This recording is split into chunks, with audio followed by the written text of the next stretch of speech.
On va passer au dernier exposé de Catherine Koenig-Pralon sur Karl von Prantl et l'histoire de la logique occidentale.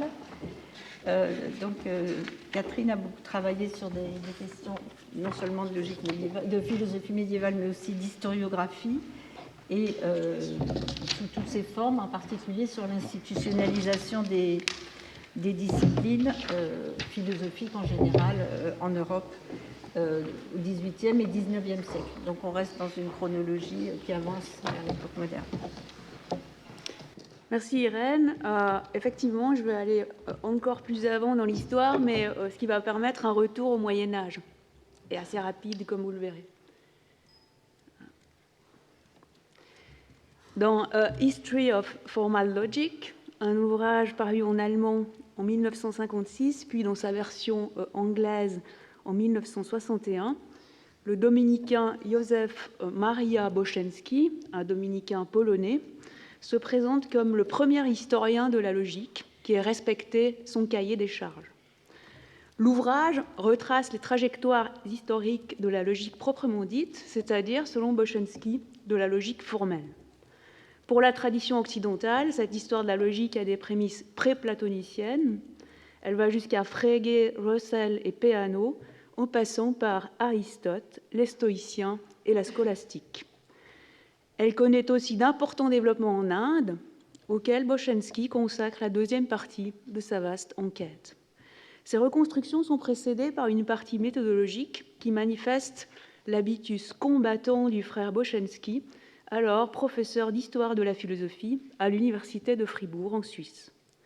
Après avoir évoqué les tentatives humanistes, en particulier celles de Pierre Ramu et de Bartholomé Keckermann, Boschenski nie que la modernité, du XVIIe au XIXe siècle inclus, ait produit une seule histoire de la logique digne de ce nom.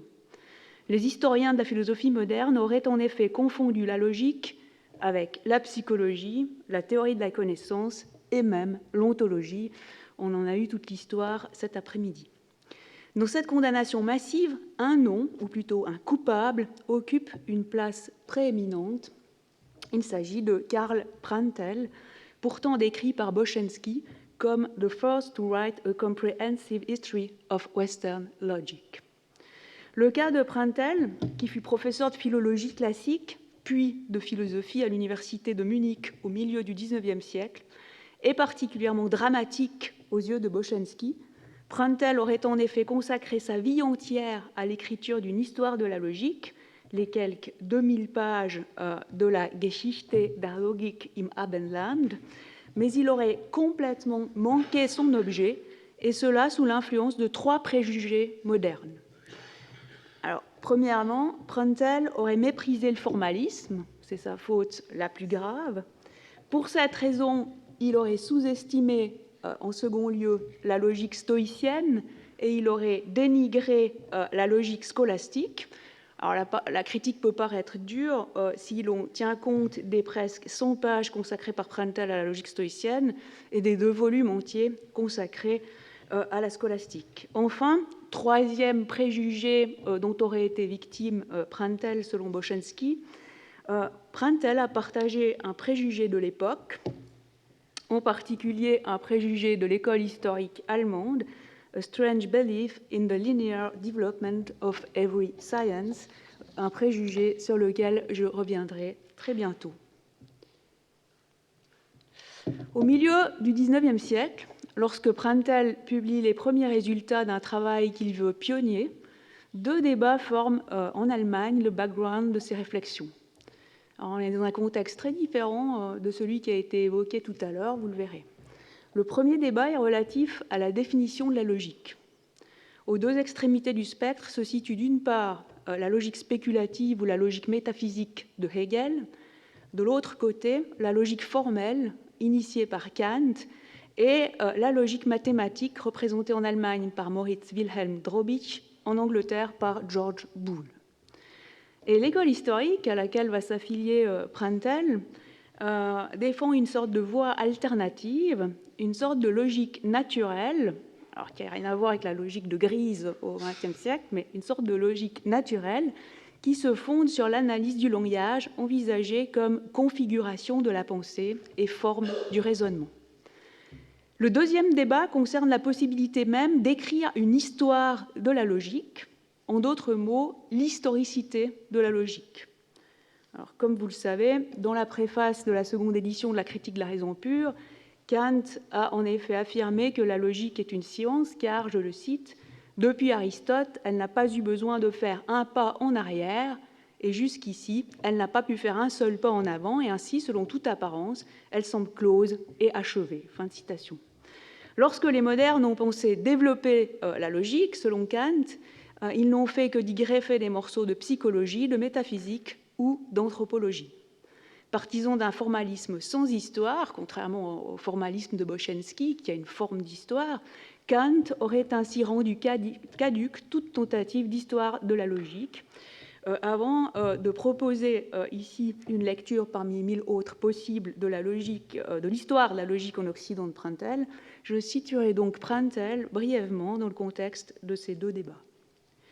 Lorsque Boschensky critique le préjugé moderne du développement linéaire de toute science, il s'oppose en réalité à l'idée selon laquelle l'histoire d'une science en modifie la définition, les contenus et les critères. En d'autres mots, Boschensky reprochait à Pruntel son adhésion à l'école historique allemande, pour laquelle la science ou les savoirs en général ne sont rien de plus que des produits de l'esprit humain et ont donc une nature essentiellement culturelle et socio-historique. Pour Boschensky, la logique formelle n'est pas variable dans ce qui fait sa scientificité ou sa validité universelle. Elle apparaît seulement dans l'histoire, ici ou là, sous différentes formes. Au récit génétique ou linéaire qui historicise son objet, Boschensky préfère donc les présentations synoptiques, doxographiques, anhistoriques et par juxtaposition d'un Pierre Ramu, par exemple. Quant à Pruntel, il a bien tenté une exposition unitaire, un récit linéaire des transformations de la logique, de son objet et de ses critères, et il pensait bien que ces reconfigurations étaient des processus constitutifs des objets eux-mêmes et des critères mêmes de la logique. Il s'opposait ainsi à Kant. Pour Pruntel et pour l'école historique en général, la logique a en effet une histoire, car précisément en tant que science, elle est un produit de l'esprit humain. Si Pruntel a écrit une histoire linéaire de la logique, il n'a cependant pas souscrit au schéma progressiste hérité des Lumières.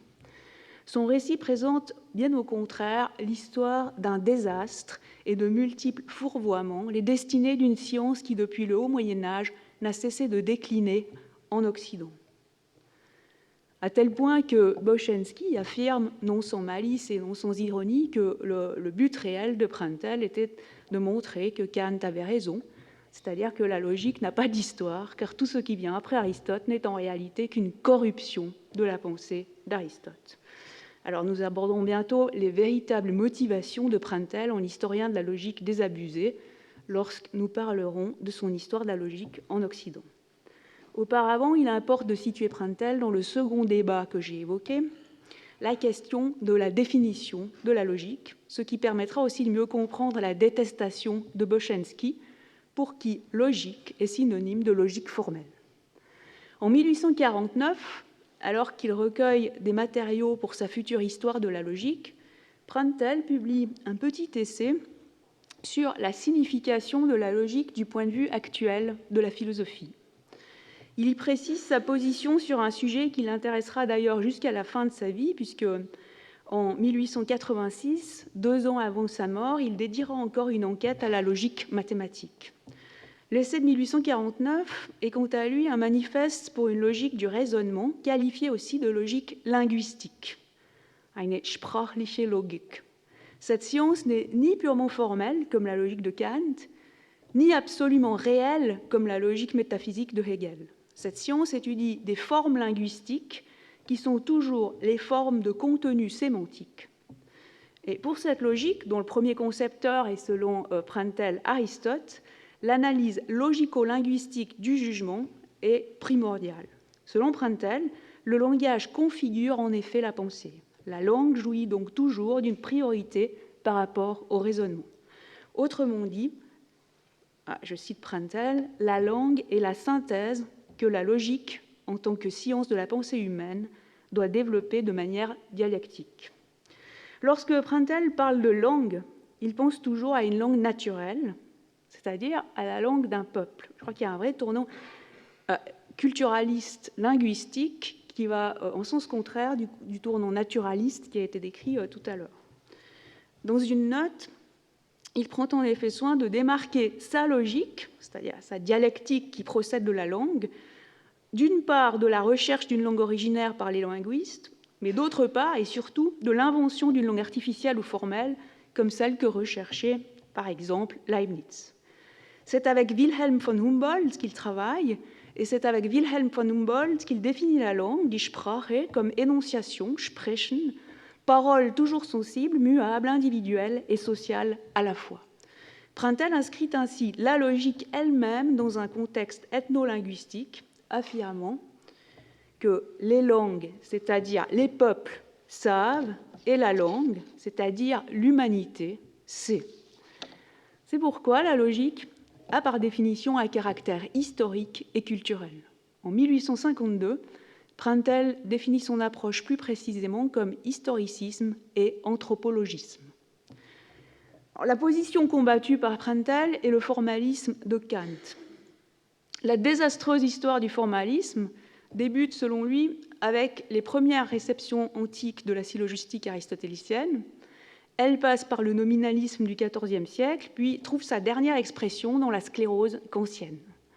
Selon Prantl, cette tradition s'est fourvoyée car elle présente l'illusion d'une science qui pourrait faire abstraction de tout contenu pour ne conserver finalement que les formes pures ou abstraites de la pensée. Alors on le verra, la pureté chez Prantl est toujours une illusion. À l'opposé de Kant, mais coupable du même penchant pour l'abstraction, Hegel a réduit toute science à son propre système philosophique.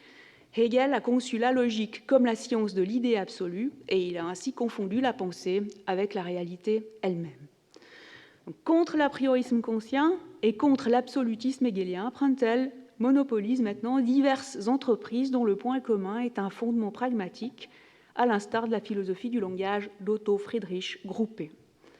Parmi les défenseurs d'une logique qui analyse les formes linguistiques des savoirs réels, Prantl attribue pourtant la première place à Friedrich Adolf Trendelenburg, c'est-à-dire à cet historien de la philosophie qui, à Berlin, consacrait sa vie à la promotion de la philosophie d'Aristote.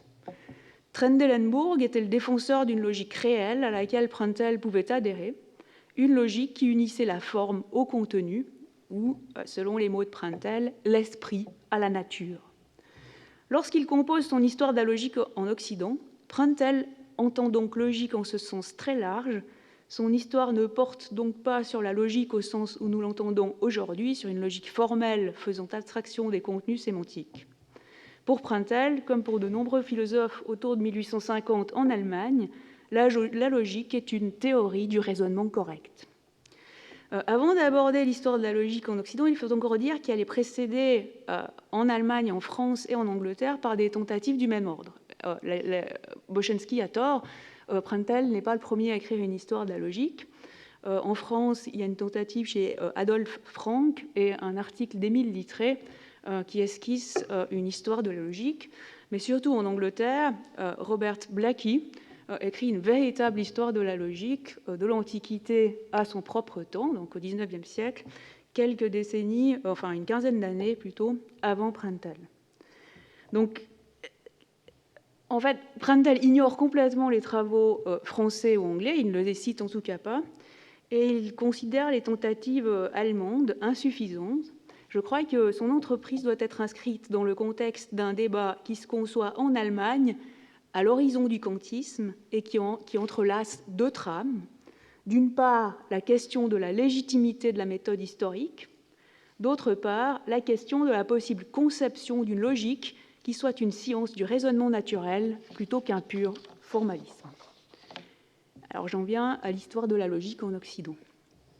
Au moment où il travaille à cette somme, qui paraît en 4 volumes entre 1855 et 1870, Prantl a été suspendu de son enseignement de philosophie à l'université de Munich. Il a été soupçonné de panthéisme en raison de ses positions monistes en épistémologie et en ontologie.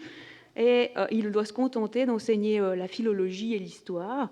Il ne peut réintégrer son cours de philosophie qu'en 1857, donc après la publication du premier tome, avant d'obtenir l'ordinariat 2 ans plus tard, en 1859.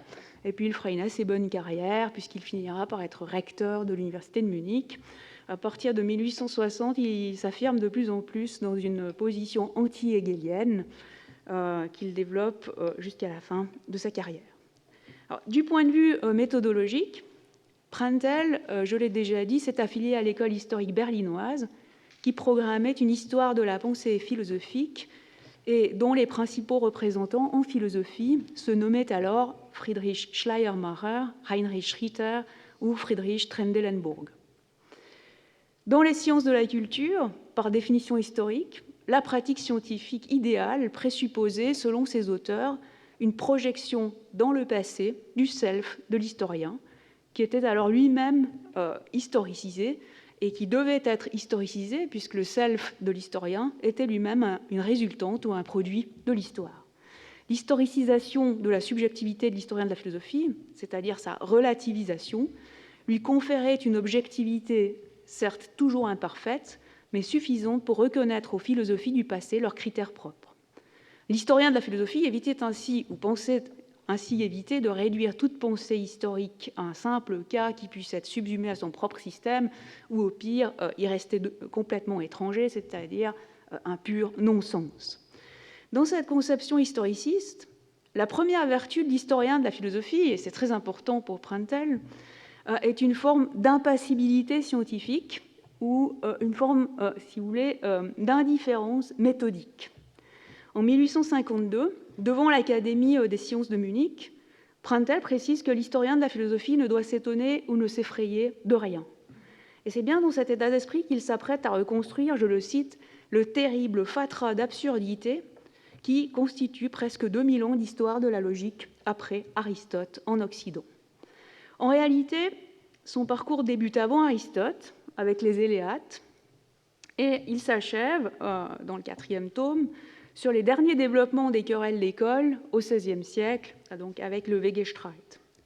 Au début du premier tome, dans les préambules méthodologiques, Prantl affiche un même indifférentisme méthodologique que devant l'Académie des sciences de Berlin, et il oppose cet indifférentisme à une cohorte d'ennemis fantasmés ou réels, mais qui sont en tout cas tous caractérisés par leur attitude partisane. Alors, parmi les ennemis, il énumère les amoureux du grand style, les idéalistes, les philologues qui adorent les Grecs et les Romains, et les professeurs de logique formelle, avant de conclure comme objet de la recherche historique, ce que toutes les nations ont fait ou écrit a absolument la même valeur et doit être traité avec le même dévouement et un soin méthodologique complet. Prantl n'est pourtant ni naïf ni inconséquent. Il ne s'agit pas de renoncer à tout jugement, encore moins de prétendre à une illusoire impartialité, à une impossible ou même contradictoire objectivité absolue.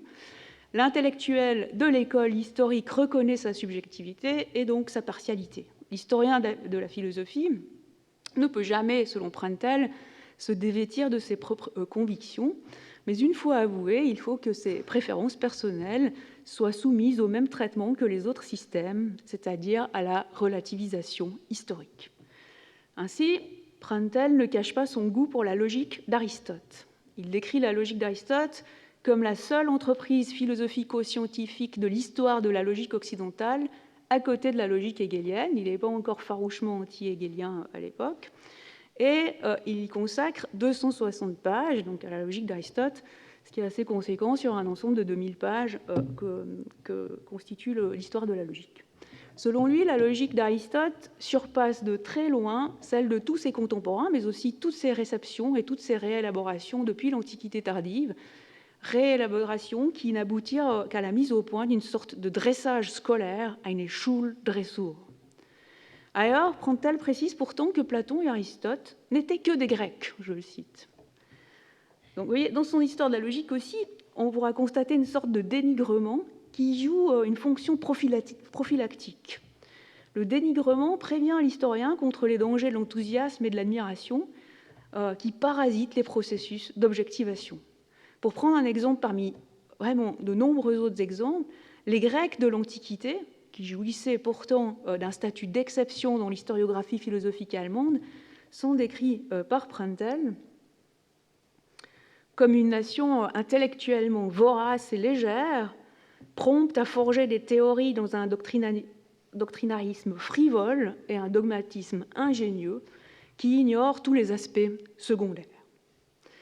Par ailleurs, la relativisation historique mise en œuvre par l'historien de la logique ne débouche pas sur un relativisme au sens moderne, puisqu'elle ne renonce pas à tout fondement universel ou à tout transcendantal.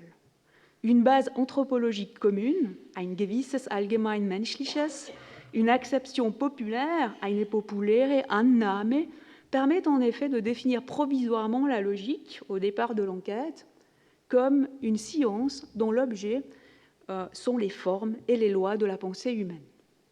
Le travail scientifique de l'historien consiste alors à relativiser et à pluraliser cette définition en la confrontant aux matériaux culturels et en l'inscrivant dans des référentiels socio-historiques. À cet endroit au moins, mais je pense qu'il y a d'autres endroits dans l'histoire de la logique qui témoignent de la même attitude, Prantl paraît faire usage de l'histoire pour défendre le caractère impur, ou autrement dit le caractère anthropologiquement immergé de la logique, contre les adeptes du formalisme, qui pensent d'ailleurs que la logique n'a pas d'histoire. Cette histoire de la logique est, à mon avis, aussi une arme contre le formalisme kantien, ou peut-être avant tout une arme contre le formalisme kantien. Dans son introduction méthodologique, Prantl présente en effet la science historique comme la destruction des illusions dogmatiques. Je le cite, citation un peu plus longue. Cependant, si on applique une telle procédure, surtout dans le cas d'une discipline comme la logique, pour laquelle on pense volontiers ne devoir admettre qu'un minimum d'influence historique extérieure sous prétexte qu'elle est éternelle dans sa pureté et son isolement formel, de nombreuses illusions de ce genre se trouvent détruites et la confortable tradition scolaire désagréablement dérangée. Alors, si l'histoire de la logique en Occident peut légitimement être regardée comme une entreprise polémique, qui aux yeux même de son auteur devait ruiner le dogmatisme philosophique et le formalisme logique, elle n'est bien sûr pas que cela. C'est une somme qui fourmille d'informations érudites sur des auteurs, des textes et des théories qui sont encore aujourd'hui parfois peu connus ou pas connus. Voici par exemple le tableau des derniers auteurs traités dans le 4e volume. Donc, l'histoire de la logique de Prantl, je pense, appartient encore à la littérature secondaire aujourd'hui lorsqu'on aborde la logique médiévale. En outre, malgré son titre, elle témoigne d'une conception très large de la logique qui en reconnaît des manifestations et des histoires ailleurs qu'en Occident. Et cela n'est pas banal. Durant les mêmes années, juste après Prantl, quelques années après Prantl, Friedrich Überweg produit lui aussi un compendium d'histoire de la logique, mais il refuse aux orientaux toute logique parce que les orientaux, selon Überweg, n'ont pas, je le cite, la force intellectuelle qui préside au véritable travail scientifique. Alors, Prantl ne restreint quant à lui son champ d'étude à l'Occident que pour des raisons d'économie du travail scientifique. Au milieu du 2e tome, alors qu'il aborde l'influence des Arabes et des Byzantins sur la logique en Occident latin, il se dit arriver à l'endroit où il lui faut enfin justifier le titre de son ouvrage « L'histoire de la logique en Occident ». Il réitère là une division du travail proposée au début du 1er tome, lorsqu'il confiait aux orientalistes le soin d'exhumer les sources de logiques orientales encore inconnues des Européens. De plus, son Occident n'est pas un monde culturel pur, dans lequel la philosophie grecque aurait trouvé un terreau naturel où s'implanter, mais le produit de nombreuses hybridations. Prantl considère et reconstruit donc les doctrines des philosophes arabes dans la mesure où elles ont exercé une influence sur la logique en Occident. Les transferts arabo-latins et byzantino-latins furent si importants, selon lui, qu'aucun historien sérieux ne saurait en négliger l'étude. Et c'est maintenant que j'entre dans le contenu de l'histoire de la logique, où l'on verra en effet l'importance de ces transferts. En effet, dans la trame même que tisse l'histoire de la logique en Occident de Prantl, se dessine une thèse massive censée expliquer le désastre, le déclin de la logique occidentale qui se serait abîmée dans le formalisme dès le XIIIe siècle. Alors, les coûts scientifiques d'une telle opération historiographique sont relativement élevés. D'une part, Prantl prétend corriger la périodisation habituellement admise par l'historiographie philosophique du XIXe siècle.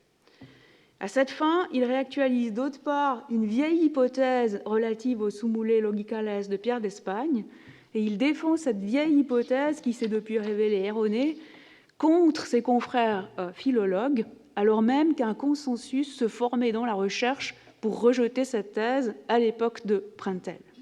Alors je commence par le premier point, la périodisation mise en place par Prantl. Alors elle est plutôt conformiste pour l'Antiquité et le Haut Moyen Âge. Dans l'Antiquité, la logique occidentale serait née du débat grec, du doctrinarisme rhétorique des Grecs chez les sophistes, notamment par l'exercice de la démocratie. Il y a toute une mise en relation de la logique avec la politique. Puis, elle aurait acquis un statut scientifique avec Aristote. Elle aurait été ensuite transmise par les stoïciens et les péripatéticiens, et elle aurait été, dès le Haut Moyen Âge, mise au service d'une logique scolaire.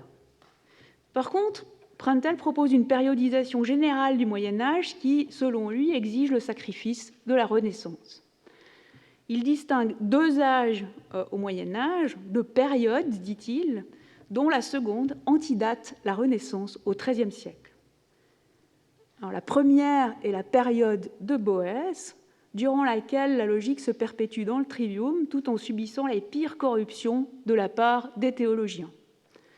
Durant cette première période, qui est réaliste, je cite Prantl, le point culminant de l'imbécilité en logique est atteint par Anselme, qui, dans son Dialogus de Grammatico, pense qu'une même chose vue sous différents aspects puisse appartenir à plusieurs catégories. Alors, Anselme aurait ainsi favorisé ce réalisme lourdeau, stumpfsinniger Realismus, qui confond les mots avec leur signifié. La seconde période voit apparaître la via moderna en logique, et ce basculement dans un nouvel âge qui se produit au XIIIe siècle est provoqué, selon Prantl, par trois facteurs quasi simultanés. Les apports byzantins, qui concernent la logique surtout, les traductions des commentaires arabes d'Aristote, qui importent pour la philosophie en général, et les nouvelles traductions d'Aristote à partir du grec, qui participent d'un mouvement de renaissance de l'Antiquité. Dans le troisième volume, qui couvre le XIIIe siècle et le XIVe siècle jusqu'à Occam, Prantl se sent en effet obligé de réitérer une évidence, quitte à paraître ridicule, la Renaissance a eu lieu au XIIIe siècle. On ne peut donc assez insister sur le fait que la dénommée Renaissance de l'Antiquité, je cite, c'est pour une bonne part déjà produite au XIIIe siècle dans la philosophie, les mathématiques et les sciences de la nature, et cela par la connaissance d'Aristote et de la littérature arabe. Dans le champ restreint de la logique, plus que les Arabes, c'est un apport byzantin qui fut, selon Prantl, décisif, celui d'un philosophe du XIe siècle, Michel Psellos. Le second âge de l'histoire de la logique médiévale, qui coïncide donc avec sa Renaissance, est en effet dénommé période de Psellos. À cet endroit, Prantl annonce une découverte fracassante, fruit d'un voyage dans des terres complètement inconnues, et que la nouveauté fera peut-être paraître invraisemblable. En réalité, la découverte de Prantl est une vieille hypothèse admise au XVIe siècle par Keckermann, au XVIIIe siècle par le grand historien de la philosophie de l'Aufklärung Jakob Brucker, puis après lui par plusieurs autres historiens de la philosophie allemands comme Wilhelm Gottlieb Tennemann. Donc, à la suite de cette cohorte d'historiens, Prantl adopte en effet la lecture, une très vieille lecture, la lecture du philologue et théologien bavarois Elias Ehinger, qui, en 1597, avait édité un compendium logique découvert dans un manuscrit du XVe siècle déposé à la Bayerische Staatsbibliothek de Munich. Ehinger attribuait ce texte, donc une synopsis de la logique d'Aristote, à Michel Psellos, et il précisait que les Sumulae Logicales de Pierre d'Espagne en étaient une traduction latine. Au moment où Prantl compose son histoire de la logique, plusieurs chercheurs, dont le philologue français Charles Turow, avaient pourtant démontré une dépendance exactement inverse, donc une dépendance non pas des Sumulae à la synopsis, mais de la synopsis aux Sumulae, dont la synopsis ne serait rien d'autre qu'une traduction grecque produite bien plus tard, au XVe siècle, par Gennadios Scholarios. Alors, Pruntel connaît très bien ces interprétations, il dédie même des petits traités à leur réfutation, mais si vous voulez, tout son scénario, les 4 volumes de l'histoire de la logique, repose sur l'attribution de la synopsis à Psellos, vous verrez pourquoi.